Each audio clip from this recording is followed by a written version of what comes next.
अस्सलाम वालेकुम। मेरा नाम फराज अहमद है और आज का जो मेरा प्रेजेंटेशन टॉपिक है वो है थायराइडिज़म।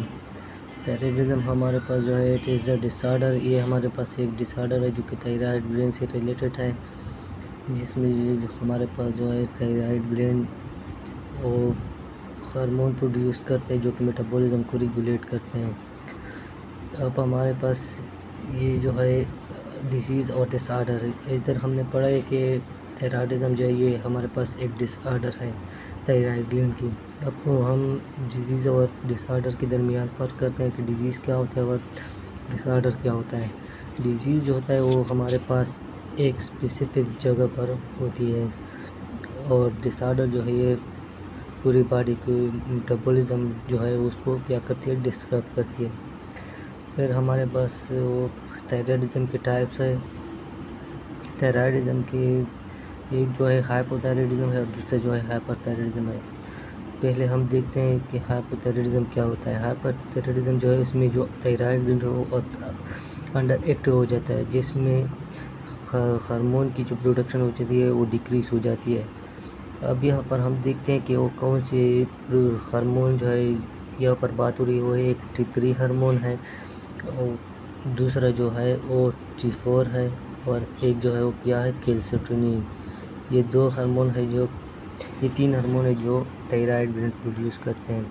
अब हमारे पास हाइपोथायराइडिज्म की जो सिम्टम्स है वो है फिटीगो और वेट गेन और कोल्ड इंटॉलरेंस, हेयर लॉस। ये 4 सिम्टम्स हैं हमारे पास हाइपोथायराइडिज्म के। अब हमारे पास ये दूसरा जो है हाइपरथायराइडिज्म जो है वो इसमें थायराइड ग्लैंड जो है वो ओवर एक्टिव हो जाता है, जिसमें हार्मोन की प्रोडक्शन जो है वो ज़्यादा हो जाती है, जिसमें हार्मोन की प्रोडक्शन जो है वो इंक्रीज हो जाती है। इसके 3 सिम्टम एक जो है वेट लॉस, दूसरा जो है रैपिड हार्ट बीट, इसमें हार्ट बीट जो है वो रैपिड होता जाता है, नर्वसनेस। ये 3 सिम्टम्स हैं।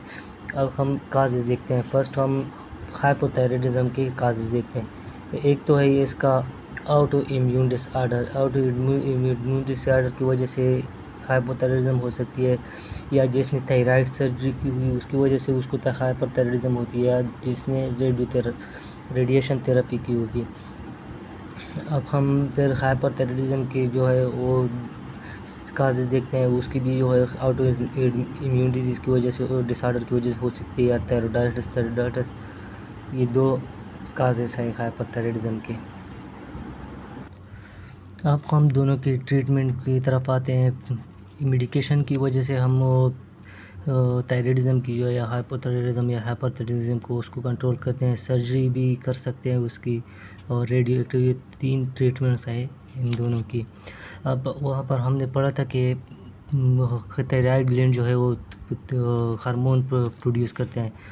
फर्स्ट जो है वो हमारे पास ये 3 हार्मोन है। एक जो है T3 है, T3 को हम ट्राई आयोडीन कहते हैं। इसमें जो है ट्राईमीन 3 और आयोडीन के 3 मॉलिक्यूल होते हैं इसमें। T3 जो है ये मोर एक्टिव होता है। अब यहाँ पर T4 जो है ये लेस एक्टिव होता है और इसमें जो है 4 आयोडीन मॉलिक्यूल होते हैं।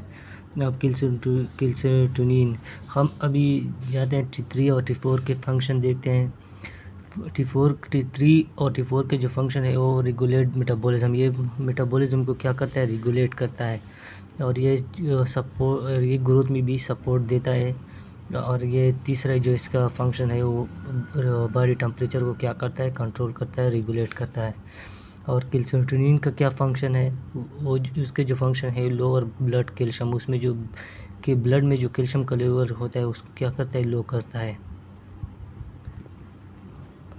अब यहाँ तक हमारे जो थायराइडिज्म का प्रेजेंटेशन टॉपिक तो ख़त्म हो गया। इसमें अगर किसी को कोई क्वेश्चन हो तो कमेंट में पूछ सकता है। अल्लाह हाफिज़।